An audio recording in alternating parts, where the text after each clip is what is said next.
Good morning from Singapore. Today's video is going to be a bit different. I wanted to take some time and reflect on this past year. So I remember back in January when I was still an accountant. I was walking on icy winter roads, slipping and sliding, trying not to fall. And the end of the year right now in December, this winter is a bit different. I'm beating the heat in Southeast Asia. It's about 32 degrees Celsius, which I believe is about 90 degrees Fahrenheit now. So quite a bit different from being in negative 10 degrees Celsius. So besides that, I'm not an accountant anymore. I am an English teacher. And being an English teacher, I feel like my public speaking, it has increased dramatically. I think part of it is because I've become a lot less self-conscious about how I'm perceived by others. I just let them judge me for who I am and keep doing what I'm doing. I've also become better at managing other people. I think by being in a classroom where I'm expected to be in charge, that has pushed me into a position where even if I didn't want to, I had to be able to lead other people. So from being an accountant in the beginning of the year to being an English teacher at the end of the year, there's been a lot of career changes with me, and I think that's going to be how it's going to be for the foreseeable future. Because I consider my 20s, and I'm going to coin this term, the 20s is for career interning. So me personally, I'm going to be trying a lot of different things in terms of career as well as different life experiences in my free time. So one of those things I've been doing in my free time is practicing Muay Thai. And I think that has helped me increase my reaction skills from getting hit in the face, kicked to the body. It's increased my reaction speed dramatically, as well as it's gotten my physical conditioning up to speed, I think.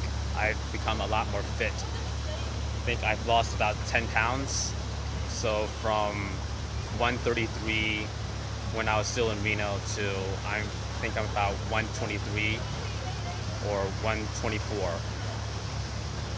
So anyways, beginning of the year in January, these two things, teaching English and learning Muay Thai, that is what I set out to do. And the interesting with life is that so many things can change without you knowing about it. So one of those things is, I remember my first day in Bangkok back in March, I found a meetup group for Latin dancing. I didn't have anything to do for the rest of that day, so I thought, why not? So I went ahead and tried that. That was interesting. And what ended up happening is I dedicated a sizable portion, about 5 months of my time, learning salsa and bachata, which has been an interesting experience, something I didn't expect when I started out in the beginning of the year. Of course, nothing really happens the way you want it to happen. So besides that, I've also been surveying students, which I will talk about a bit later. What I did feel like I had in the beginning of the year is I felt like I had too much free time on my hands, which translated to me spending too much time on watching meaningless YouTube videos. I remember a lot of weekends I would wake up at 11 a.m., which is, now that I think about it, really bad.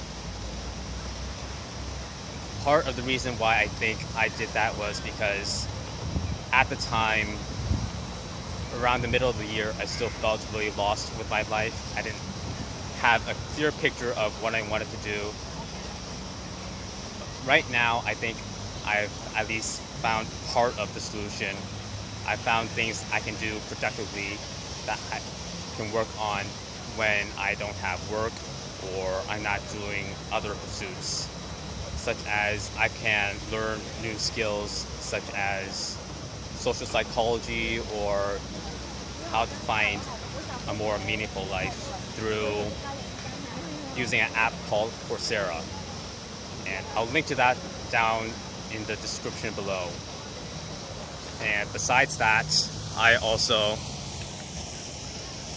besides learning new skills, I've also been building my personal brand through such as this YouTube video, as well as my website, which I'll talk about a bit later.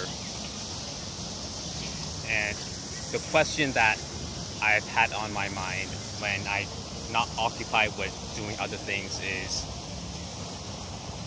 what do I need to do, and what type of man do I have to be to have the life that I want?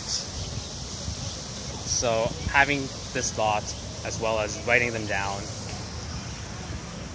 I think will lead to me finding more solutions to the problems I have, just by writing them down, seeing them physically on paper. I've also been working on some of my personal, we'll call them defects, as in social situations. So just talking to random people, I think, helps me overcome social anxiety, which is something I've never really worked on until this year. Never seriously worked on, I mean.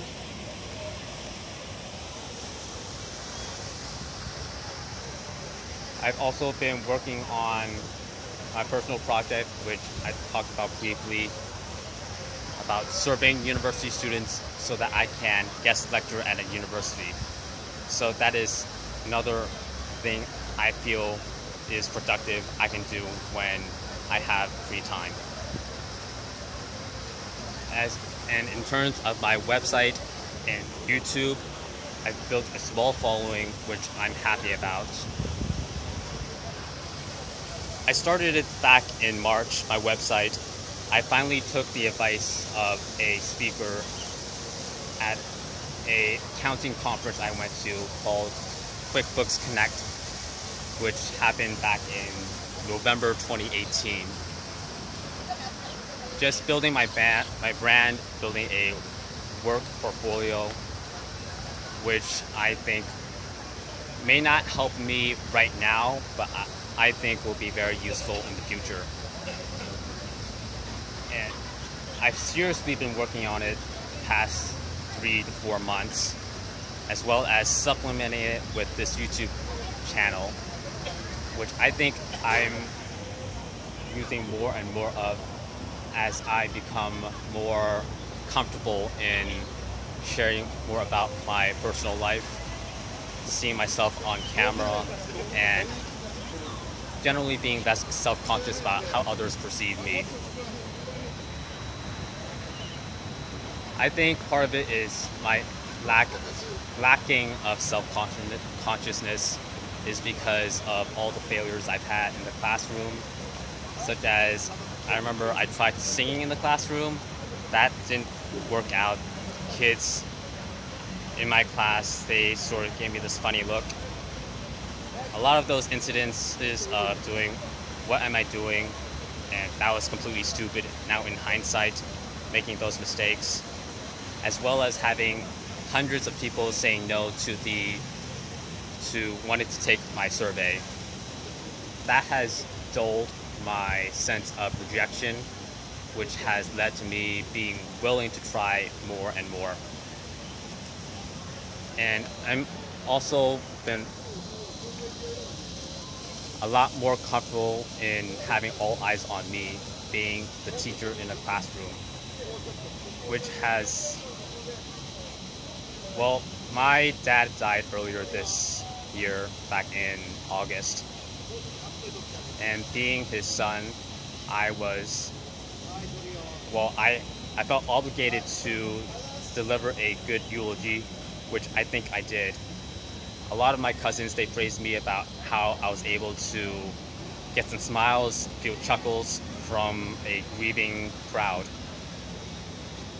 And I don't think I would have been able to do that unless I was a teacher and learned how to control and manage a crowd and keep them focused and engaged. This video is getting a bit long. I'm going to cut it to part 2.